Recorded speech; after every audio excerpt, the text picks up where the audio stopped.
Ravi told us about his spiritual nature, and that has really you have liked very much. And I want to thank Ravi. He is with us again. Welcome, Ravi, once again. Thank you very much. And you talked in the last program, in the first program, that you started writing poetry, and then you had a desire to write books. So today we want to ask you, have you written books? Yeah, And how many, and what are the subjects of those books? Okay. Well, I've written poems, poetry, I've written a novel, I've written short stories, and I've written a book of mystical aphorisms based on my intuitions. I've also come out with a book which is an edited book in my professional domain, which is mass communication in online communication. So these are the different kinds of books that I have come out with. The subject that you chose for the book, the first one, as I see, can you show that book to our viewers? Yeah, this is the Chant of Vitasta. This is the book of poems.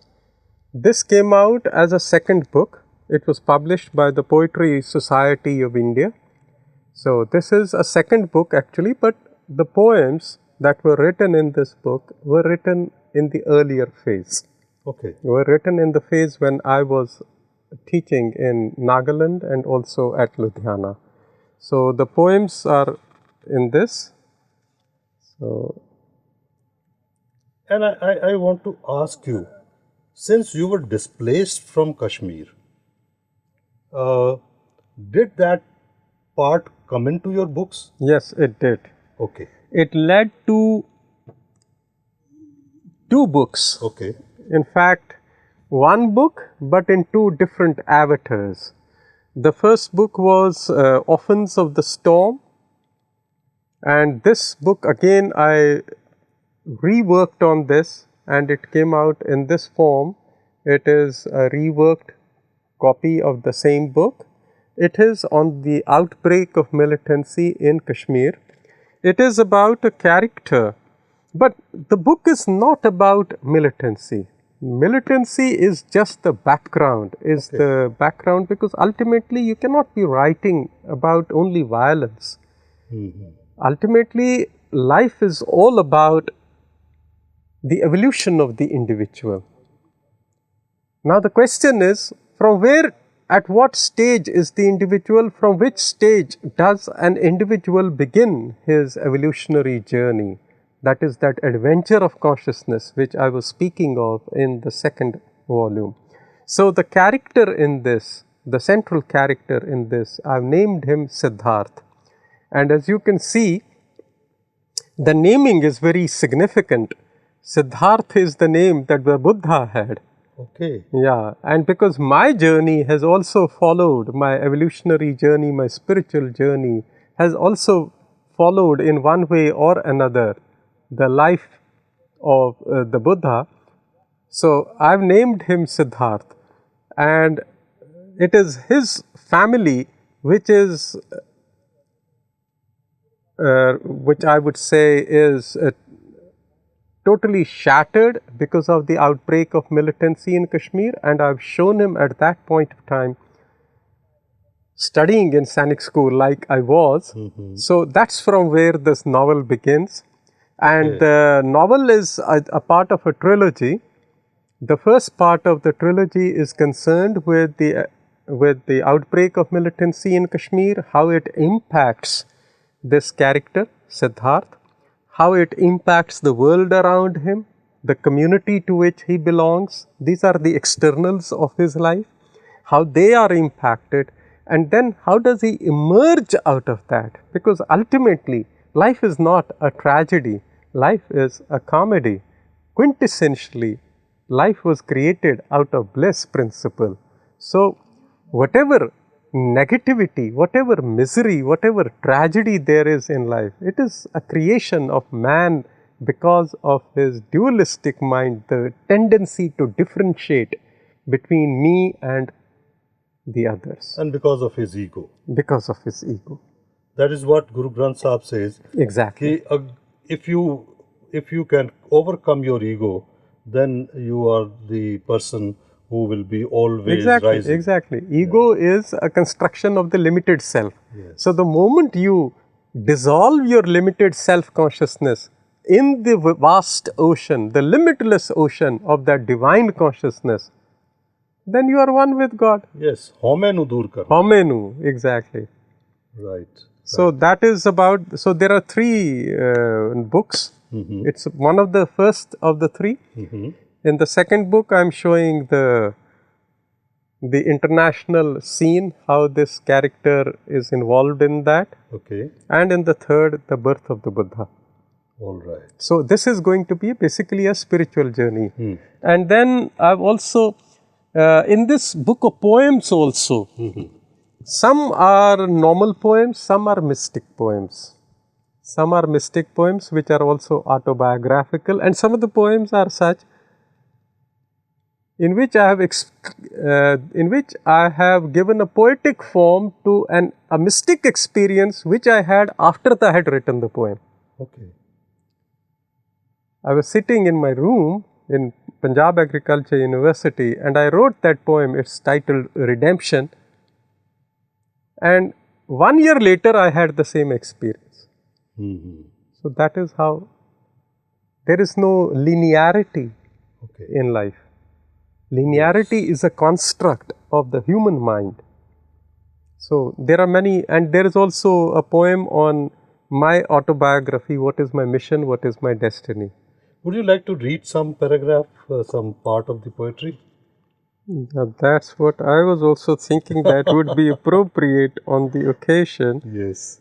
Yeah, that I think. And there's one poem on Kashmir also, of course. That is also, I have a YouTube channel also by YouTube, The Mystic Mariner, on which I have rendered these poems in the poetic with all the rhythm and visuals.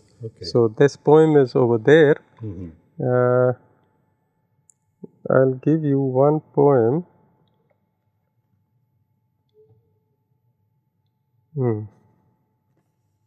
Spiritual Labor, page 38. Yeah, this is actually, it sums up my life. Okay. Into the inconscient's somnolent self, he him did throw, to feel the razor edge of agony and grief. This halcyon white spirit self, condemned to the other bank of the sea of ignorance by God his heavenly Father, winding his way fretfully through matter, life and mind, he came upon the ledge where he espied the immeasurable deep beckoning him towards itself. Seared in envy's blazing furnace, he plunged headlong into the emptiness of his self. The people around him laughed, and he with them at them, for he, the eternal seafarer, had made the final leap into the self-same stuff of the supraconscient's quietude from the mind's restless sulilum. Awakened from his eternal sleep, he was wroth to come down again to browse in pastures black and green, but as it was decreed thus, he could not but bow his head to the task the Lord for him had set. Wading through the sticky mire of mind and matter, he picked up pearls like the mythical swan, and upon the peopled beaches them did throw, that man shackled in nature's clasp once again might rise, with a head held high in supernal spheres, and feet in them too. Wow. Wonderful. This is my life's journey. Actually, it is prophetic about my life as to what is my mission. And Ravi, if somebody wants to buy these books, Where can These we? are available on Amazon. Mhm. It's available on Amazon. Can we show this book to the viewers? Well, this is The Chant of Vitasta. And what are the other books? Please tell us the titles. This is Orphans of the Storm. Right. This is a book of mystical aphorisms Okay. in which these are based basically on intuitions which I have got in my meditation. So here we have like this thing. It's a very beautifully presented Yeah. Yeah. typeset. In fact, it has been done by one of my students. Okay. Yeah, he lives in Canada. Uh-huh. Yeah, he has. Okay. Yeah,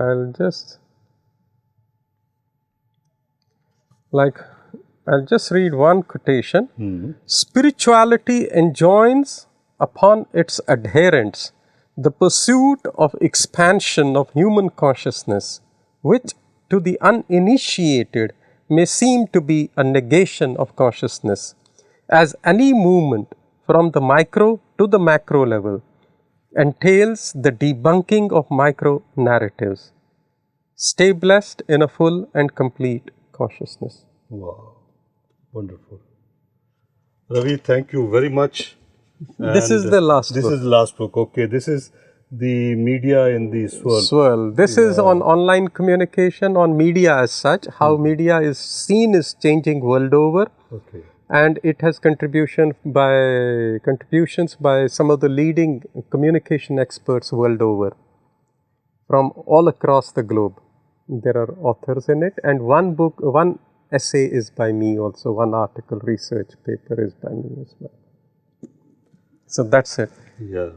We wish you all the good luck and success in future also. Thank you. Please Thank keep writing more books and enlighten us about these. So nice, so nice. My only request to everyone is please treat this life as a playground which gives you bliss, which gives you joy. And whenever you go about your work, always think that you are an agent of the divine, serving the divine in the various forms. Spread joy, be joyful, and spread joy. Thank you. Would you like to say something more to the youth especially? To the youth, I would say that the point of time at which you find yourself, it is the point of time when India is on the rise. There is a new consciousness which is unfolding itself, and I am just a part of it. And because I am speaking about it, I am not the only one speaking about it. There are millions of souls, millions of individuals all over the globe talking about it, who are resonating at this moment with the divine intent. Be a part of that movement to make this world a beautiful place and also make your lives meaningful and successful. Find the meaning in your life. Thank you so much indeed. Thank you. And we'll always cherish these moments that we spent with you. Thank you very much. Thank you It's very been much. a pleasure talking with you. Thank you very much. And please don't forget to subscribe our channel, the Avatar Sethi Show. Please press the bell icon also, and please like the show. Thank you very much. We'll meet you again with a new personality next time in our show. Right now, goodbye. See you again. Thank you.